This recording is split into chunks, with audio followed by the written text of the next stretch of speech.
সবাই ব্যাগপত্র গুছিয়ে নিয়েছে। একটু পরেই তারা কলকাতার উদ্দেশ্যে যাত্রা শুরু করবে। তুর্য গাড়িতে ব্যাগগুলো উঠিয়ে গেটের কাছে এসে দাঁড়ালো। তখনই তার ফোন বেজে উঠলো। ফোন হাতে নিয়ে দেখলো আদিলের কল। সে রিসিভ করতে আদিল ব্যস্ত কণ্ঠে বলল, তুর্য তুমি কোথায়? তুর্য ভ্রুকুচকে বলল, আমরা বের হচ্ছে ভাইয়া, আপনি ঠিক আছেন তো? আদিল বলল, না আমি ঠিক নেই, কিছুই ঠিক না। তুমি এখনই আমার দেওয়া লোকেশনে আসো, তুমি সব বুঝতে পারবে। তোমাদের সাথে অনেক বড় ধোঁকা হয়েছে। আমার কাছে সব প্রমাণ আছে। কে তোমাদের পরিবারকে খুন করেছে, কেন করেছে, সব তথ্য আমার হাতে আছে। তুমি তাড়াতাড়ি আসো। তুর্য ফোন রেখে ঘরে ঢুকে আহনাফকে তার সাথে যেতে বলল। সাথে তার পিস্তলটি নিয়ে নিল। উপমা তুর্যের হাতে পিস্তল দেখে ভীত কণ্ঠে বলল, কোথায় যাচ্ছেন আপনি? তুর্য কোনো উত্তর না দিয়ে বেরিয়ে পড়ল। তারপর আহনাফকে গাড়িতে আদিলের বলা কথাগুলো বলল। তারা হুড়োহুড়িতে সবাইকে জানাতে পারেনি, তাই আহনাফ আরফকে মেসেজ দিয়ে সারসংক্ষেপ জানিয়ে দিল। 20 মিনিটের মধ্যে আদিলের দেওয়ার ঠিকানায় পৌঁছে গেল তারা। গাড়ি থেকে নেমেই দেখলো একটা পুরনো বাড়ি। তুর্য পিস্তলটি পেছনের পকেটে নিয়ে ধীর পায়ে ভেতরে ঢুকলো। আহনাফ উদ্বিগ্ন কণ্ঠে বলল, আমি তো আমার পিস্তলটি সাথে নিয়ে আসিনি। এখন যদি কারো উপর অ্যাটাক করতে হয়? তুর্য বলল, করতে হলে করব। এখন আমার পিস্তলে মাত্র 3টা বুলেট আছে, আর আমি কারো উপর অ্যাটাক করতে ইচ্ছুক নই। আমি শুধু আমার পরিবারের হত্যাকারীদের উপরেই এই বুলেটগুলো ছুটতে চাই। কিন্তু কেউ যদি সামনে চলে আসে, তাহলে শারীরিক শক্তি দিয়ে তার উপর অ্যাটাক করব। আহনাফ বলল, মারতে পারবি তো? তুর্য জিজ্ঞেস করলো, তুই পারবি? আহনাফ বলল, কলকাতায় 1 বছর তো এসবের উপরে ট্রেনিং নিয়েছি, কিন্তু তুই তো শিখিসনি। তোর উপর অ্যাটাক করলে কিভাবে সামলাবি? তুর্য বলল, এখন এসব কথা বন্ধ কর, দেখি কি হয়। তারা ভেতরে ঢুকে আশেপাশে তাকাতে লাগলো। আহনাফ বলল, তুর্য তুই কি শিওর আমাদের এখানে আসতে বলেছে? তুর্য বলল, হ্যাঁ, এই লোকেশনটা তো শেয়ার করলো। তারা দুতলায় উঠতে উপরে কারো কণ্ঠ শুনে দাঁড়িয়ে গেল। এক সিঁড়ি উঠতে উপর থেকে কেউ একজন তাদের উপর গুলি বর্ষণ করতে শুরু করলো। অতর্কিত আক্রমণে গুলিটা সোজা তুর্যের হাতে এসে লাগলো। মুহূর্তে তার হাত থেকে পিস্তলটা পড়ে গেল। আহনাফ তুর্যকে পেছনে সরিয়ে পিস্তল উঠিয়ে নিতে মনে পড়ল পিস্তলে শুধু 3টে বুলেট আছে। তাই সে তাড়াতাড়ি পিছু ফিরে তুর্যকে নিয়ে পিলারের পেছনে চলে গেল। তুর্য শক্ত করে নিজের হাতটা ধরে রেখেছে। আহনাফ তার ফোন বের করে আরাফকে মেসেজ দিয়ে তাড়াতাড়ি সব জানালো। আরাফ ফোন হাতে নিয়ে আহনাফের মেসেজ দেখে চমকে উঠল। উপরের মেসেজটা দেখে মিনিট খানিক তাকিয়ে শিভান আর ইমনকে নিয়ে বেরিয়ে পড়ল। তাহমিদ যেতে চাইলে ওকে অরুণিকা আর উপমার খেয়াল রাখতে বলল। অরুণিকা আরাফকে এভাবে বেরিয়ে যেতে দেখে তাহমিদের হাত ধরে বলল, ওরা এভাবে কোথায় যাচ্ছে? ওদের কিছু হয়ে গেলে আমার খুব ভয় লাগছে তাহমিদ। তাহমিদ অরুণিকার মাথায় হাত রেখে বলল, চিন্তা করো না, ওরা ফিরে আসবে। এদিকে আহনাফ তুর্যকে আড়াল করে পিলারের পেছনে দাঁড়িয়ে আছে। শত প্রশিক্ষণ নিল এভাবে বাস্তবে কারো উপর গুলি চালাতে হবে, এর জন্য তারা মোটেও প্রস্তুত ছিল না। তার গুলিতে যদি কারো মৃত্যু হয়, হোক সে খুনি বা ভাড়া করা গুন্ডা, তাহলে সে কিভাবে অপরাধ বোধ থেকে নিজেকে বের করবে? এখন সে সেটাই ভাবছে। তুর্য আহনাফের চেহারা দেখে বুঝতে পারলো সেই মুহূর্তে কি ভাবছে। তাই সে নিজের গুলিবিদ্ধ হাতটা দেখে বলল, আমার শরীরে এত রক্ত নেই, তাড়াতাড়ি এখান থেকে বের হ, নয়তো আমি এখানে মারা যাব। মনে রাখিস, এরা আমাদের পরিবারের কাউকে ছাড়েনি। 2 বছরের দিশান, তাহমিদের প্যারালাইজ দাদি, তোর প্রেগনেন্ট চাচি, কাউকে ছাড়েনি। তাহলে তুই ওদের উপরে তো দয়া দেখাচ্ছিস কেন? হত্যার বদলে হত্যা, এটাই ন্যায় বিচার। তারা আমাদের পরিবারকে এমন ভাবে হত্যা করেছে যে লাশ পর্যন্ত খুঁজে পাওয়া যায়নি। আহনাফ বলল, কিছুক্ষণ আগে তুই বললি শারীরিক শক্তি দিয়ে অ্যাটাক করতে। তুর্য বলল, হ্যাঁ, কিন্তু এখন ওরা তো আমাদের উপর সোজাসুজি অ্যাটাক করছে। আহনাফের এবার রক্ত গরম হয়ে উঠল। সে হুট করে পিলারের পেছন থেকে বেরিয়ে পিস্তল তাক করলো উপরের সিঁড়িতে। উপরে কেউ নেই। সে সিঁড়ি বেয়ে উপরে উঠতে লাগলো। 3 তলায় উঠতে তার দিকে গুলি ছোড়া হলো। সে নিজেকে দেওয়ালের পেছনে আড়াল করে আত্মরক্ষা করলো। এখন শুধু ওদের বুলেটগুলো শেষ করতে হবে। তাই সে কিছুক্ষণ পর পর নিজেকে সামনে এনে আড়াল করছে। এরই মধ্যে সে ভেতরে নিজেকে আড়াল করার মতো পিলার খুঁজতে লাগলো, কিন্তু কোনোভাবে আহনাফ ভেতরে যাওয়ার সাহস পাচ্ছে না। সে জোরে শ্বাস নিয়ে আস্তে করে ছাড়লো। সেই মুহূর্তেই তার মনে পড়ে গেল তার মায়ের হাসি মাখা মুখটা, দিশান আর অরুণিকার করা দুষ্টু মিষ্টি আবদারের কথা। বিকেলে মৈত্রী ম্যানশনের বাইরে বসে বড়দের চায়ের আড্ডা, আর অরুণিকার সেই 4 বছর বয়সে করা প্রশ্ন, বাবা কোথায়? বাবা কখন আসবে? আমি মায়ের কাছে যাব, মাকে ফোন করে আসতে বলো।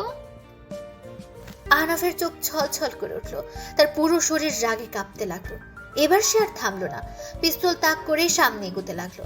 প্রথম বুলেট, দ্বিতীয় বুলেট, দুটোই দেওয়ালে এসে বিদ্ধ হয়েছে, তবে তৃতীয়টি সোজা এসে ঠেকছে অপর পাশে বন্দুক হাতে দাঁড়িয়ে থাকা লোকটার উপর। আহনাফ এবার নিজেকে পিলারের পেছনে আড়াল করে অসহায় চোখে পিস্তলের দিকে তাকিয়ে রইল। এদের সাথে অ্যাটাক করার জন্য এই মুহূর্তে শারীরিক শক্তিটাই প্রয়োগ করতে হবে, কিন্তু যেখানে অপরপক্ষ বন্দুকধারী, সেখানে তার শারীরিক বল দেখানো মোটেও ফলপ্রসূ হবে না। এদিকে লোক দুটোর মধ্যে অন্যটি বন্দুক হাতে সামনে আগাতে সিঁড়ি বেয়ে উঠে ঠা ঠা করে বুলেট ছুটতে লাগলো ইরফান আর ইমন। লোকটার বুক ঝাঁঝরা হয়ে গেল। পিস্তলে আবার বুলেট ঢুকিয়ে সামনে এগিয়ে পিলারের পেছনে আড়াল করে রাখা আর একটা লোকের দিকে এগিয়ে গেল ইমন। ইমনের চোখ লাল হয়ে গেছে, পানিগুলো চোখে চিকচিক করছে। সে লোকটার বুকে খুব জোরে লাথি মারতেই দেখলো সামনের মেঝেতে রক্তের স্রোত বয়ে যাচ্ছে। ইভান লোকটাকে ইচ্ছে মতো ঘুষিয়ে মারতে লাগলো। আহনাফ এবার এগিয়ে এসে সামনের লোকটাকে মারছে, আর ইমন সে রক্তের স্রোতের সূত্রপাত দেখতে সামনে এগিয়ে গিয়ে থমকে গেল। তার হাত থেকে পিস্তলটাই পড়ে গেছে। তার পুরো শরীরটা রিনরিনিয়ে উঠল। আদিলের গলা বেয়ে গল গল করে রক্তের স্রোত বয়ে যাচ্ছে। ইমন আর আগানোর সাহস পেল না, সেখানে সে ধপ করে বসে পড়ল। ইভান আর আহনাফও লোকটাকে মেরে হাঁটার অনুপযোগী করে ফেলেছে। তারা ইমনের বিধ্বস্ত চেহারা দেখে সামনে এগিয়ে দেখলো আদিলের গলা কাটা নিথর শরীর মেঝেতে পড়ে আছে। ইভান পেছন ফিরে সেই লোকটার চুল টেনে ধরে বলল, কে মেরেছে আদিল ভাইয়াকে? লোকটা কাঁপা কণ্ঠে বলল, আমি মারিনি, বস মেরেছে। কে তোমাদের বস? আমাকে ছেড়ে দিন স্যার, আমি সত্যটা বলবো। ছেড়ে দেব, আগে বলো কে মেরেছে। শাহবাজ খান। ইভান নামটা শুনে লোকটার মাথায় গুলিবিদ্ধ করলো আর ইমনকে টেনে ধরে নিচে নামালো। এদিকে আরফ তুর্যকে গাড়িতে বসে প্রাথমিক চিকিৎসা দিচ্ছে। ইভান আর আহনাফকে নামতে দেখে সে বলল, কি হয়েছে, কোনো খবর পেয়েছিস? আহনাফ বলল, আদিল ভাইয়াকে মেরে ফেলেছে ওরা। তুর্য এই কথা শুনে থম মেরে রইল। আরাফের কান দিয়ে যেন গরম কিছু প্রবেশ করানো হয়েছে। সে মুহূর্তে থমকে গেল। ইমন কাপা কণ্ঠে বলল, উনি আমাদের জন্য খুন হয়েছে, কি করবো এখন আমরা? উপমা আর ওর বাবা মাকে কিভাবে ফেস করবো এখন? ইভান দাঁতে দাঁত চেপে বলল, আর এসব করেছে ওই শাহবাজ খান। ওনার লোকই ওনার নাম বলে দিয়েছে। ওই লোকটাকে এখন মারতেই হবে। I will kill him. মুর্শিদ জুবাইরের সহযোগিতায় কোনো টানা হেঁচড়া ছাড়াই আদিলের লাশটা দাফন করা হয়েছে। ঘটনাস্থলে আরো 2টা লাশ পাওয়া গেছে, আর তারা তুর্য আর ইভানের পিস্তল থেকে চালানো গুলিতে মারা গেছে। তবুও তাদের উপর মামলা করা হয়নি, বরং এই লোক দুটো যে ভাড়া করা আসামি তার প্রমাণ দিয়ে থানা থেকে বেরিয়ে এলেন মুর্শিদ জুবাইর। তবে আদিলের খুনের জন্য উপমার বাবা মা 6 জনকে দোষারোপ করে যাচ্ছেন। এদিকে উপমা পাথরের মতো ভাইয়ের রক্তাক্ত জামা কাপড় হাতে নিয়ে বসে আছে। মিসেস জুলেখা পুরো ঘরে দৌড়াদৌড়ি করে ছেলেকে খুঁজছেন আর পাগলামো করছেন। তাদের এলাকার সবাই জেনে গেছে তারা মৈত্রীদের সাথে আত্মীয়তা করেছে। প্রতিবেশীরাও কানাঘুষা করে বলছে, একেই বলে বেশি প্রভাবশালীদের ঘরে মেয়ে বিয়ে দেওয়ার নমুনা। মিসেস জুলেখা এসব শুনে উপমাকে ইচ্ছে মতো চড় মারলেন আর বললেন, তোর জেদের জন্য আমার ছেলে আজ বলির পাঠা হয়েছে। আমার ছেলেকে মেরে দিয়েছে ওরা। উপমার বাবা থানায় গিয়ে তুর্য ও তার বন্ধুদের নামে মামলা করতে গেলেন, কিন্তু ক্ষমতার কাছে একজন বাবার পরাজয় হলো। মুর্শিদ জুবাইর জানতেন আবেগী হয়ে উপমার বাবা 6 জনের নামে মামলা করতে যাবেন, কিন্তু তারা নির্দোষ। তবে এই মুহূর্তে ছেলেহারা বাবা মাই সত্যটা বুঝতে চাইবেন না, তাই আগে তিনি তার সর্বোচ্চ শক্তি প্রয়োগ করে পুরো প্রশাসনকে নিজের দিকে করে ফেললেন। আর থানায় উপমার বাবার দেওয়া অভিযোগটাও আর গ্রহণ করা হলো না। এদিকে ইমন মাওসাদকে ফোন করে বলল, মা, তোমাকে আরো অপেক্ষা করতে হবে, আদিল ভাইয়ার খুন হয়েছে। মাওসাদ ধপ করে চেয়ারে বসে বলল, কিভাবে? ইমন সবকিছু মাওসাদকে খুলে বলল। সব শুনে মাওসাদ কান্না ভেজে কণ্ঠে বলল, প্লিজ এসব ছেড়ে দাও, আল্লাহ সেই খুনিদের শাস্তি দেবেন। তোমরা এসবে আর জড়াতে যেও না। তোমরা সবাই কলকাতায় চলে আসো, আমরা এখানে ভালো থাকবো। এখানের সিটিজেনশিপ নিয়ে নিলে আর কিছু হবে না। ইমন বলল, এখন তো জবাব না দিয়ে আর সরে আসতে পারবো না। এতদিন আমাদের আমানতের জন্য এত দূর এসেছি, এখন অন্যের আমানতের জন্য লড়াই করব। এখন আর পিছু হটার সময় নেই। আপাতত বিয়ের তারিখ বেছাতে হবে, 2 মাস পর সব চিন্তা ভাবনা করব। বিয়ে নিয়ে আমার কোনো হুড়োহুড়ি নেই। আমি জানি দিন শেষে তুমি আমারই থাকবে, কিন্তু তোমাকে নিয়ে আমার চিন্তা, স্পেশালি অরুণিকাকে নিয়ে। ওকে কলকাতায় পাঠিয়ে দাও, আমার সাথে থাকুক। ওখানে যদি ওর কোনো বিপদ হয়, একসাথে বেঁচে ফিরেছি, একসাথে বেড়ে উঠেছি, মরলেও একসাথেই মরবো। যতক্ষণ বেঁচে থাকবো জুবাইর আঙ্কেলের আমানতের হেফাজত করব।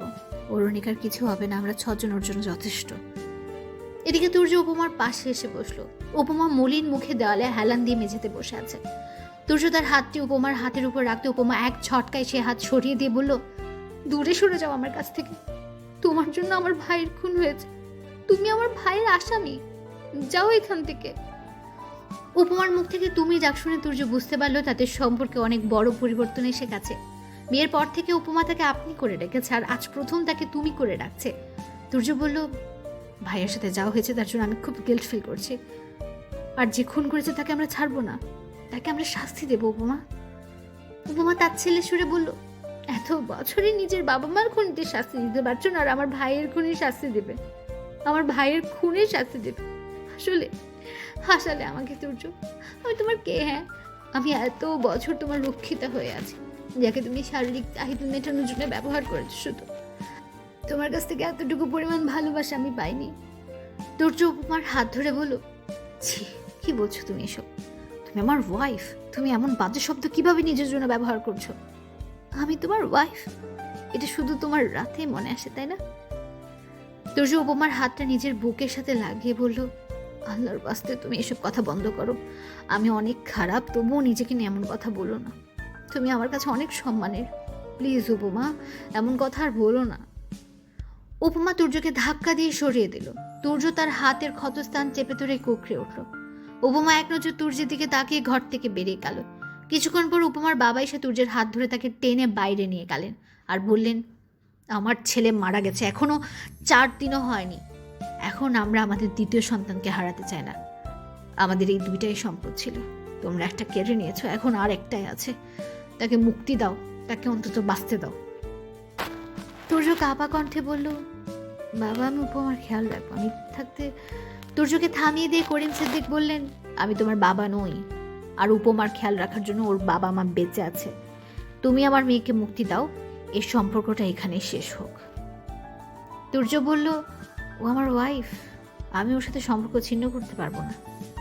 মিসেস জুলেখা আড়াল থেকে বেরিয়ে এসে বললেন, আমি উপমার মা, আমি জানি তোমাদের সম্পর্ক কতটুকু সুস্থ আর কতটুকু অসুস্থ, তাই এই সম্পর্ক বিচ্ছেদে তোমার এত আফসোস হওয়ার কথা না।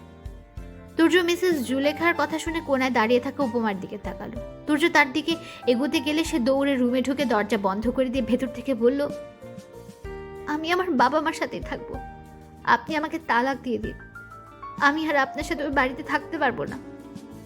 তুর্য বন্ধ দরজায় হাত দিয়ে বলল, সরি উপমা, আমাকে আরেকটা সুযোগ দাও, আমি সব ঠিক করে দেব। প্লিজ এমন কথা বলো না, আমি তোমাকে ছাড়তে চাই না।